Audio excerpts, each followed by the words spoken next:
Hello welcome back to you can crack UPSC channel. ఈరోజు మనం Ramsar convention international framework గురించి and few more facts about wetlands గురించి తెలుసుకుందాం. This is series number 3 wetland series. Okay, 1971లో Ramsar convention అనేది ఒక form అయిందనమాట. It's intergovernmental treaty. ఎగ్జామ్స్లో మనల్ని కన్ఫ్యూజ్ చేయడానికి ఎగ్జామినర్ ఎలా అడుగుతారంటే Ramsar convention is an non government organisation అని అడుగుతారు. బట్ నో, మీరు కన్ఫ్యూజ్ అస్సలు అవ్వకండి. ఇట్స్ ఇంటర్ గవర్నమెంటల్ ట్రీటీ, అందుకే నేను సపరేట్ బాక్స్లో రాశాను. It's an intergovernmental treaty. Okay, so అన్ని కంట్రీస్ కలిసి 1971లో రామ్సార్ కన్వెన్షన్ ఆన్ వెట్లాండ్స్ అనేది ఫామ్ చేశారు. ఎందుకు ఫామ్ చేయాల్సిన అవసరం ఎందుకు వచ్చింది, వై ద నీడ్ ఎందుకు వచ్చింది, అసలు ఈ నీడ్ ఎందుకు వచ్చింది అంటే వెట్లాండ్స్ అనేవి డిసపియరింగ్ ఫాస్టర్ దెన్ ఫారెస్ట్ కన్నా ఫాస్ట్గా వెట్లాండ్స్ అనేవి డిసపియర్ అయిపోతున్నాయి. సో ఇది అనేది వెట్లాండ్స్ అనేది మీకు చూసుకుంటే చాలా సిగ్నిఫికెన్స్ ప్లే చేస్తుంది ఎన్వైరన్మెంట్ ఆర్ ఎకాలజీని బ్యాలెన్స్ చేయడంలో. వెట్లాండ్స్ అనేది ఫ్లడ్స్ని ఫైట్ చేస్తుంది and climate change and most rich productive బయోడైవర్సిటీని సపోర్ట్ చేస్తుంది. ఇంకా చాలానే యూజెస్ ఉన్నాయి వెట్లాండ్స్. సో ఈ వెట్లాండ్స్ అనేది మరి ఫాస్టర్ దెన్ ఫారెస్ట్ కన్నా ఫాస్టర్గా డిసపియర్ అయిపోతుంటే మనకి నష్టమే కదా. ఎట్ ది ఎండ్ ఆఫ్ ఎన్వైరన్మెంట్కి అనేది చాలా డ్యామేజ్ జరుగుతుంది, even for economy as well. So అందుకు 1971లో అందరూ కలిసి రామ్సార్ కన్వెన్షన్ అనేది ఫామ్ చేశారు. It's an intergovernmental treaty. Okay, so intergovernmental treaty ఏం చేస్తుంది అంటే వెట్లాండ్స్ని కన్జర్వేషన్ చేస్తుంది, కాపాడుతుంది అండ్ సంరక్షిస్తుంది. Protection, conservation and wise use of wetlands. ఈ వైజ్ యూజ్ అనే టర్మ్ ఎంత ఇంపార్టెంట్ అంటే ఈ టర్మ్ అనేది యూపీఎస్సీ ప్రీవియస్ ఇయర్ క్వశ్చన్ పేపర్స్లో అడిగారు. ఓకే, వన్ ఆఫ్ ఏదో ఇయర్ గుర్తులేదు నాకు. వైజ్ యూజ్ ఆఫ్ అనే టర్మ్ దేనికి రిలేట్ అయి ఉంటుంది అని. It's Ramsar convention or wetland కోసం వైజ్ యూజ్ అనే టర్మ్. సో టర్మ్స్ అంత ఇంపార్టెంట్ అనమాట. సో ప్లీజ్ ఫోకస్ ఆన్ ఏదైనా కొత్తగా టర్మ్స్ కనిపిస్తే అవి మీరు తెలుసుకోండి, వాటిపైన ఫోకస్ చేయండి. ఓకే, అండ్ ఈ రామ్సార్ అనేది ఇరాన్ సిటీలో ఉంది. ఇరాన్ సిటీ అనేది కాస్పియన్ సీకి దగ్గరలో ఉంది, కాస్పియన్ సీకి ఆనుకొని ఉంటుంది. ఎక్కడ రామ్సార్ అనేది ఎక్కడుంది, ఇరాన్. సో ఎగ్జామినర్ ఇప్పుడు ఎలా అడుగుతారంటే రామ్సార్ అనేది ఏ దేశంలో ఉంది. 1 option Iran, Iraq, Kuwait, Qatar. So ఇవన్నీ చూడండి ఎంత కన్ఫ్యూజింగ్, ఇవన్నీ కూడా అరబ్ నేషన్సే. సో ఇవన్నీ కన్ఫ్యూజింగ్గా ఉంటాయి ఎగ్జామ్లోని. ఇరాన్, ఇరాక్, ఓకే, ఇవన్నీ కన్ఫ్యూజ్ అయ్యి ఇరాన్కి బదులు మనం ఇరాక్ పెట్టే ఛాన్సెస్ ఉంటాయి. సో అందుకు మీరు 10 times చదవండి Ramsar Iran, Ramsar Iran, Ramsar Iran. Okay, Ramsar అనేది ఇరాన్ దేశంలో ఉంది. Okay, Caspian sea. ఇప్పుడు మీకు ఒక హోంవర్క్ ఏంటంటే ఇప్పుడు కాస్పియన్ సీకి ఆనుకొని ఉన్న కంట్రీస్ అనేవి మీరు లిస్ట్ అవుట్ చేసుకొని ఇప్పుడే మ్యాప్లో చూసేయండి. ఓకే, ఈ వీడియో అయిన తర్వాత కాస్పియన్ సీకి ఆనుకొని ఉన్న కంట్రీస్ ఏంటి. చాలాసార్లు వేరియస్ ఎగ్జామినేషన్స్లో కూడా కాస్పియన్ సీ యొక్క countries, border countries, Caspian sea ఏ దేశాలకి ఆనుకొని ఉంది, బార్డరింగ్ ఉంది అని క్వశ్చన్ అడుగుతారు. ఓకే, ఆర్ ఈ దేశాలలో ఏ కంట్రీ కాస్పియన్ సీకి బార్డర్ కాదు, ఇలా కూడా క్వశ్చన్ అడుగుతారు. ఓకే, సో అందుకు కాస్పియన్ సీకి ఆనుకొని ఉన్న కంట్రీస్ అనేది వెరీ ఇంపార్టెంట్. సో మీరు ఇప్పుడు కాస్పియన్ సీకి ఆనుకొని ఉన్న కంట్రీస్ మీరు ఇప్పుడే కమెంట్ సెక్షన్లో పిన్ చేయండి. So that our community will also help అవుతుంది కమ్యూనిటీకి కూడా. ఓకే, అండ్ రామ్సార్ కన్వెన్షన్లో 3 pillars అనేవి important. What are those 3 pillars? First మనం చర్చించుకున్నాం as usual wise use of wetlands అనే వాటిని సస్టైనబుల్ అంటే ఫ్యూచర్ జనరేషన్కి అందుబాటులో ఉండాలి అండ్ వాటిని పాడు చేయకుండా యూటిలైజ్ చేసుకోవాలి. ఓకే, మీరు దాన్ని యూటిలైజ్ చేసుకోవచ్చు, but while maintaining ecological character, దాన్ని సంరక్షించుకుంటూనే వెట్లాండ్స్ అనేది వాడుకోవాలి. So that is wise use concept అనమాట. Okay, sustainable utilisation is very important. Another important term. ఈ సస్టైనబుల్ యూటిలైజేషన్ అనేది ప్రతి ఎన్వైరన్మెంట్లో వస్తూనే ఉంటుంది. సో అండ్ సెకండ్ పిల్లర్ ఏంటంటే designate suitable wetlands for Ramsar sites. అంటే ఇప్పుడు ఒక దేశంలో ఏదైనా వెట్లాండ్ రామ్సార్ సైట్కి సూటబుల్ ఉంది, కండిషన్స్ అనేవి వర్కౌట్ వర్తిస్తున్నాయి అంటే సో ఆ వెట్లాండ్ని రామ్సార్ సైట్ లిస్ట్లో చేర్చాలి. చేర్చిన తర్వాత చేర్చాం కదా మేము ఆ పని అయిపోయింది అంటే లేదు. వెట్లాండ్స్ అనేవి ఎన్ష్యూర్ ఎఫెక్టివ్ మేనేజ్మెంట్, వాటి యొక్క ప్రొటెక్షన్ అనేది చాలా ఎఫెక్టివ్గా మేనేజ్ అనేది చేయాలి. అండ్ థర్డ్ పిల్లర్ వచ్చేసి ఇంటర్నేషనల్ కోఆపరేషన్. ఏదైనా వెట్లాండ్ ఫర్ ఎగ్జాంపుల్ మనకి పొలిటికల్ బౌండరీస్ ఉంటాయి కానీ ఎన్విరాన్మెంట్ బౌండరీస్ ఉండవు.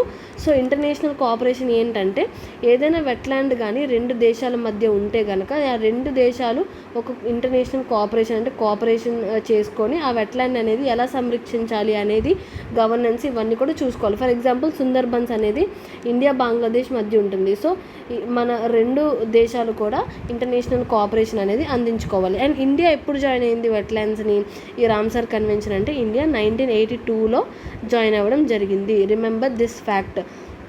ఇండియా 1982లో ఎగ్జామ్లో ఎలా అడుగుతారంటే ఇండియా జాయిన్డ్ ఇమీడియట్గా ఇండియా అనేది రామ్సర్ కన్వెన్షన్లో 1971లోనే జాయిన్ అయిపోయింది అంటే నో, ఇది ఎఫెక్ట్లో రావడమే 1972లో వచ్చింది. సో ఇండియా ఎప్పుడు జాయిన్ అయింది? ఆఫ్టర్ 10 years 1982లో వచ్చింది, జాయిన్ అయింది. ఓకే, 1982లో. ఇలాగ మీరు ఒక స్టోరీ అనేది క్రియేట్ చేసుకుంటూ గుర్తుపెట్టుకోవడానికి ట్రై చేయండి. Okay, and most important third ఏంటంటే మాంట్రిక్స్ రికార్డ్ అంటే ఏంటి అని చాలా ఎగ్జామ్స్లో అడిగాడు. మాంట్రిక్స్ రికార్డ్ అంటే ఏంటంటే it's register under Ramsar convention. Okay, ఇప్పుడు దీన్నే ఫ్లిప్ చేసి ఎలా అడగొచ్చు అంటే మాంట్రిక్స్ రికార్డ్ అనేది register and United nations or UK, USA. Okay, it's a bomb, it's a missile ఇలా అడగొచ్చు. సో కాదు, మాంట్రిక్స్ రికార్డ్ అనేది వెట్లాండ్స్ యొక్క రిజిస్టర్ అనమాట. ఇది ఏం చేస్తుంది అంటే థ్రెటెండ్ రామ్సర్ సైట్స్ ఏవైతే ఉన్నాయో ఆ థ్రెటెండ్ రామ్సర్ సైట్స్ని ఇది ఒక లిస్ట్గా మెయింటైన్ చేస్తుంది.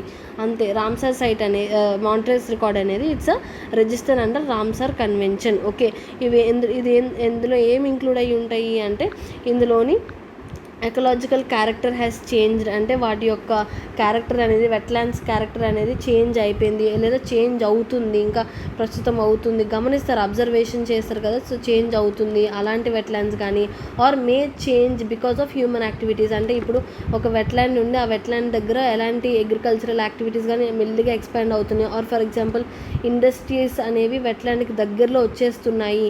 ఓకే, ఇలాంటి గమనించి సో ఈ మాంట్రిక్స్ రికార్డ్ అనే లిస్ట్లో చేరుస్తారనమాట. ఓకే, మీరు ఇప్పుడు కమెంట్ సెక్షన్లో ఏం రాయాలంటే మన ఇండియాలో one of the wetland Montreux రికార్డ్లో యాడ్ అయ్యి ఇప్పుడు రిమూవ్ కూడా చేయబడది. అంటే దాని యొక్క ఇంప్రూవ్మెంట్ అనేది వాళ్ళు గమనించి ఓకే ఈ వెట్లాండ్ అనేది బాగా ఇంప్రూవ్ చేశారు, ఇప్పుడు బాగుంది, వెట్లాండ్ అనేది మాంట్రిక్స్ రికార్డ్ నుంచి తీసేద్దాము అని నిర్ణయించుకొని దాన్ని రిమూవ్ కూడా చేశారు. ఆ వెట్లాండ్ అనేది ఏంటి నా కమెంట్ సెక్షన్లో చెప్పండి. ఓకే, ఆ వెట్లాండ్ అనేది ఏంటి? Okay, and then will move on further.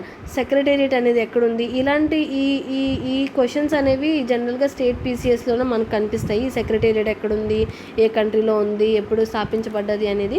So gland స్విట్జర్లాండ్లో ఈ రామ్సర్ కన్వెన్షన్ సెక్రటేరియట్ అని ఉంది. జస్ట్ సింపుల్ ఫ్యాక్ట్, స్విట్జర్లాండ్లో ఉంది. ఓకే, ఈ స్విట్జర్లాండ్లో ఈ సెక్రటేరియట్ ఏం చేస్తుందంటే మీటింగ్స్ కండక్ట్ చేస్తుంది, సైంటిఫిక్ రీసెర్చ్ ఆర్ యాక్టివిటీస్ అనేటి వాటిని కండక్ట్ చేస్తుంది. అండ్ ఇంటర్నేషనల్ కోఆపరేషన్ని ఇది ఒక దగ్గరికి తీసుకొస్తుంది. అండ్ ఇంప్లిమెంటేషన్ ఆఫ్ కన్వెన్షన్, ఈ కన్వెన్షన్ సరిగ్గా ఇంప్లిమెంటేషన్ అవుతుందా, దేశాలు పాటిస్తున్నాయా లేవా, వెట్లాండ్స్కి ఏదైనా ఇంప్రూవ్మెంట్ ఉందా లేదా ఇంకా డిగ్రేడ్ అవుతున్నాయా అనేది ఈ సెక్రటరీ అనేది ఇంప్లిమెంటేషన్ వాటిని చూసుకుంటుంది. And then world wetlands day ఎప్పుడు అని అడుగుతారు. మోస్ట్ స్టేట్ పీసీఎస్లో ఇలాంటి క్వశ్చన్స్ మనం గమనించవచ్చు. వరల్డ్ వెట్లాండ్స్ డే ఎప్పుడు అంటే February 2nd. ఈ రోజునే వెట్లాండ్స్ రామ్సర్ కన్వెన్షన్ అనేది వచ్చింది 1971లో February 2nd. So UN officially recognise world wetlands day in 2021లోని ఈ వరల్డ్ వెట్లాండ్స్ డే అనే దాన్ని యూఎన్ అఫీషియల్గా రికగ్నైజ్ చేసింది. ఇప్పుడు మీకు క్వశ్చన్ ఏంటంటే what is the theme of first and second wetland day? ఒకవేళ ఉంటే థీమ్ కనుక ఉంటే ఆ థీమ్ ఏంటి, ఫస్ట్ది ఏంటి, సెకండ్ది? Okay, I will tell you the 2025 recent 2 or 3 years themes అనేవి మనం చూసుకోవాలి. థీమ్స్లో కూడా చాలా కన్ఫ్యూజింగ్గా క్వశ్చన్ పేపర్ ఎగ్జామినర్ క్రియేట్ చేస్తాడు. ఏంటంటే ఇప్పుడు 2025 వెట్లాండ్ థీమ్ ఏంటి, protecting wetlands for our common future. ఇక్కడ మీకు ఎలా ట్విస్ట్ ఇస్తాడంటే ఎగ్జామినర్ ప్రొటెక్టింగ్ వెట్లాండ్స్ వరకు కరెక్ట్ ఇచ్చి for our common lifes or common biodiversity or common future దగ్గర లైఫ్స్ ఇవ్వచ్చు, బయోడైవర్సిటీ ఇవ్వచ్చు, or common environment or common ecology ఇవన్నీ ఇస్తారు. ఇదేంటి ఎన్విరాన్మెంట్ కరెక్ట్ ఫిట్ అవుతుంది, biodiversity, lifes, more important ecology ఇవన్నీ కరెక్ట్గా ఫిట్ అవుతున్నాయి కదా. మనకు 1 minute సాల్వ్ చేయాల్సినప్పుడు క్వశ్చన్ని మనం చాలా టెన్షన్ పడిపోయి అదే రైట్ మార్క్ చేసి వస్తాం. బట్ థీమ్స్ కూడా చాలా ఇంపార్టెంట్. సో మీరు థీమ్స్ అనేవి నోట్స్ రాసుకోండి. ఓకే, 2025లో ఈ థీమ్ ఫ్యూచర్. ఓకే, ఇక్కడ కన్ఫ్యూజ్ అవ్వకూడదు. Future protecting wetlands for our common future అనేది theme. And what is recent, ఇప్పుడు కరెంట్ ఇయర్లో థీమ్ ఏంటి? Okay, wetland and traditional knowledge celebrating cultural heritage. ఇక్కడ ఎంత సిగ్నిఫికెన్స్ ఉంది. ఇది ఇక్కడ మనము మెయిన్స్లో కూడా ఇలాంటి టర్మ్స్ అనేవి రాసుకోవచ్చు. మనం మెయిన్స్లో కూడా ఇలాంటి టర్మ్స్ అనేవి రాయాలి. సో అప్పుడే మనకి ఆన్సర్ యొక్క వెయిటేజ్ అనేది పెరుగుతుంది. ఆన్సర్ యొక్క వెయిటేజ్ అనేది ఇలాంటి టర్మ్స్, ఇలాంటి స్టేట్మెంట్స్ రాస్తేనే వెయిటేజ్ అనేది పెరుగుతుంది. సో ఇక్కడ ట్రెడిషనల్ నాలెడ్జ్ అంటే ఇక్కడ ఇంపార్టెన్స్ దేనికి ఇస్తున్నారు? ఇండిజినియస్ కమ్యూనిటీస్కి. చాలామంది ఇండిజినియస్ కమ్యూనిటీస్ వెట్లాండ్స్ ప్రొటెక్ట్ చేస్తారు, ఫారెస్ట్ దగ్గరలో ఉంటారు. వాళ్ళ యొక్క ఎన్నో సంవత్సరాలుగా వస్తున్న కన్జర్వేషన్ ప్రాక్టీసెస్ని ప్రొటెక్ట్ చేయాలి. సో అందుకు ట్రెడిషనల్ నాలెడ్జ్ అనేది ఇంక్లూడ్ చేశారు. అండ్ కల్చరల్ హెరిటేజ్ని కూడా కాపాడాలి, సెలబ్రేటింగ్ కల్చరల్ హెరిటేజ్ని. సో అందుకు ఇక్కడ ఇండిజినియస్ వాళ్ళకి, లోకల్ పీపుల్ వాళ్ళకి ఇక్కడ ఇంపార్టెన్స్ ఇస్తూ ఈ థీమ్ అనేది ఉంది.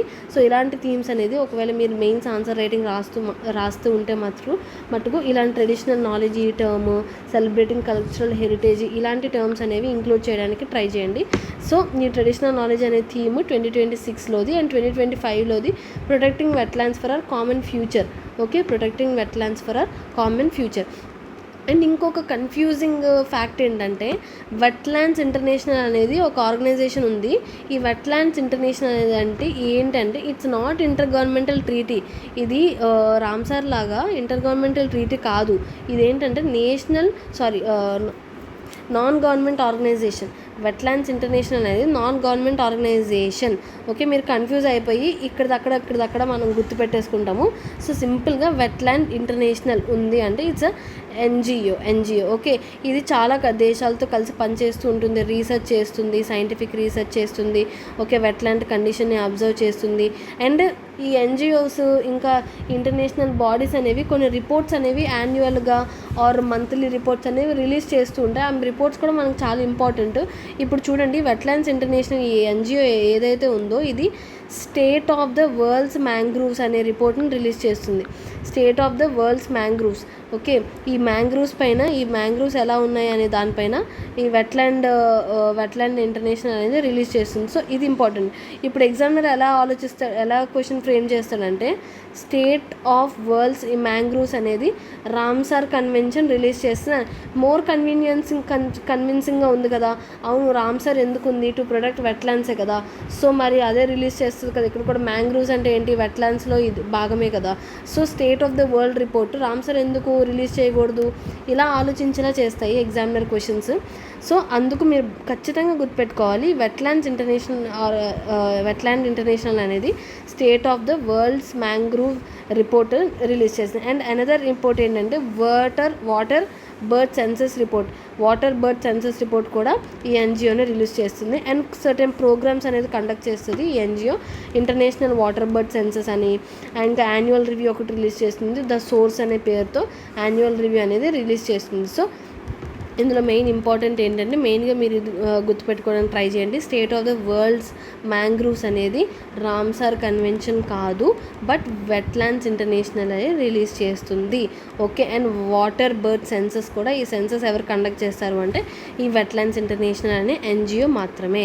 ఓకే, ఇప్పుడు మరి రామ్సార్ కన్వెన్షన్ ఏదైనా రిపోర్ట్స్ రిలీజ్ చేస్తుందా అని కూడా మనం చూసుకోవాలి. రిపోర్ట్స్ బై రామ్సార్ ఏంటి ఇంపార్టెంట్? Global wetland outlook. ఈ గ్లోబల్ వెట్లాండ్ అవుట్లుక్ అనేది ఎవరు రిలీజ్ చేస్తారు అంటే రామ్సార్ కన్వెన్షన్. రామ్సార్ అనేది గ్లోబల్ వెట్లాండ్ అవుట్లుక్ని రిలీజ్ చేస్తుంది. ఓకే, ఇవి 2025లో రిలీజ్ చేసింది. ఏం చెప్పింది? మెయిన్ ఇంపార్టెంట్ ఈ స్టేట్మెంట్స్ ఉన్నాయి కదా. ఈ స్టేట్మెంట్స్ డైరెక్ట్గా మనకి 4 ఆప్షన్స్ ఇస్తారు కదా క్వశ్చన్ పేపర్లో. ఈ 4 ఆప్షన్స్లో వన్ ఆఫ్ ది ఆప్షన్లో కాపీ పేస్ట్ చేసేస్తారు. సో దట్స్ వై ఈ స్టేట్మెంట్స్ అనేవి జాగ్రత్తగా మనం చదువుకుందాం. మరి అన్ని స్టేట్మెంట్స్ కూడా చదవకూడదు, ఏవైతే మనకి ఇంపార్టెంట్ అనిపిస్తున్నాయి. ఫర్ ఎగ్జాంపుల్ ఇప్పుడు చూడండి, ఈ రిపోర్ట్ ఏం చెప్తుందంట, ఈ గ్లోబల్ అవుట్లుక్ కరెంట్ ట్రెండ్స్ కనుక మళ్ళీ అలాగే కంటిన్యూ అయితే మటుకు up to 20% of remaining wetlands, ఇప్పుడు ఎన్ని వెట్లాండ్స్ ఉన్నాయో అందులో 20% wetlands may disappear, must or confirmly disappear అంటే ఆ statement wrong. Okay, may disappear by 2050 నాటికి ఇప్పుడు ఉన్న ట్రెండ్స్ మట్టుకు ఫాలో అయితే, వెట్లాండ్స్ కాపాడడంలో ఇప్పుడు ఉన్న ట్రెండ్స్ మట్టుకు ఫాలో అయితే, ఆర్ ఇప్పుడు ఉన్న డేంజర్స్ మనకి అలానే ఉంటే మటుకు 20%, ప్రస్తుతం ఉన్న 20% వెట్లాండ్స్ అనేవి కనుమరుగైపోతాయి 2050 కల్లా. ఓకే, ఇది important point. Second important point ఏం చెప్పింది ఈ outlook, this could lead to economic losses up to $39 trillion. ఇక్కడ మనకి $45 trillion, $50 trillion అని కన్ఫ్యూజ్ చేస్తారు. సో మీరు ఖచ్చితంగా గుర్తుపెట్టుకోండి, $39 trillion, not 40 or 50 or 35. Okay, ఇంకా మనకి అసలు ఈ వెట్లాండ్స్ అనేవి ఎందుకు కనుమరుగైపోతున్నాయి, ఎందుకు ఈ వెట్లాండ్స్ అసలు ఇంత డేంజర్కి గురవుతున్నాయి అంటే, causes main agriculture expansion and pollution is the main cause. Pollution, వెట్లాండ్స్లో అనవసరమైన పొల్యూషన్, మెడికల్ పొల్యూషన్ ఇవన్నీ కూడా రిలీజ్ చేస్తూ ఉంటారు. అక్కడ ఉన్న బయోడైవర్సిటీ అనేది డిస్టర్బ్ అయిపోతుంది. అండ్ డ్రాట్స్, కరువులు రావడం వల్ల, అండ్ క్లైమేట్ చేంజ్, మీరు చూస్తున్నారు కదా క్లైమేట్ చేంజ్ అనేది ఎంత, ప్రతి దానిపైన క్లైమేట్ చేంజ్ అనేది ఇంపాక్ట్ ఉంటూనే ఉంటుంది. అండ్ ఇన్వేసివ్ ఏలియన్ స్పీసీస్, ఈ ఇన్వేసివ్ ఏలియన్ స్పీసీస్ కూడా మనం ఒక స్పెషల్ సెషన్ చేద్దాము, ఎందుకంటే ఇన్వేసివ్ ఏలియన్ స్పీసీస్ పైన కూడా ప్రీవియస్ ఇయర్ క్వశ్చన్స్ ఉన్నాయి మనకి. సో ఇన్వేసివ్ ఏలియన్ స్పీసీస్ ఏదైతే మన దేశానికి కానిది, ఒక చెట్టో ఒక మొక్కో ఏదో ఒక డెకరేషన్ పర్పస్ కోసం నాటిది, అది అలాగా పెరిగిపోతుంది. అక్కడ దాన్ని కంట్రోల్ చేయడానికి వేరే స్పీసీస్ అనేవి ఉండవు కాబట్టి. సో ఇన్వేసివ్ ఏలియన్ స్పీసీస్ వల్ల కూడా వెట్లాండ్స్ అనేవి డిగ్రేడ్ అయిపోతున్నాయి. అండ్ సీ లెవెల్ రైజ్, ఈ రీజన్స్ మెయిన్గా causes of wetland degradation. Okay, so ఈరోజు సెషన్లో మనం రామ్సార్ గురించి తెలుసుకున్నాము. అండ్ నెక్స్ట్ సెషన్లో విత్ మ్యాప్ బేస్డ్ ఇండియాలో ఎన్ని వెట్లాండ్స్ ఉన్నాయి, ఇంపార్టెంట్ వెట్లాండ్స్, అన్ని మిగతా ఫ్యాక్ట్స్ అనేవి చూద్దాము. So remember, you can crack UPSC, just connect the series, like connect the important events, ఇవన్నీ కూడా కనెక్ట్ చేసుకుంటూ చదువుకుంటే మనం అందరం కూడా యూపీఎస్సీని ఈజీగా క్లియర్ చేయొచ్చు. జస్ట్ హార్డ్ వర్క్ పర్సన్స్ అంతే. Thank you for watching. Will come back with next session tomorrow.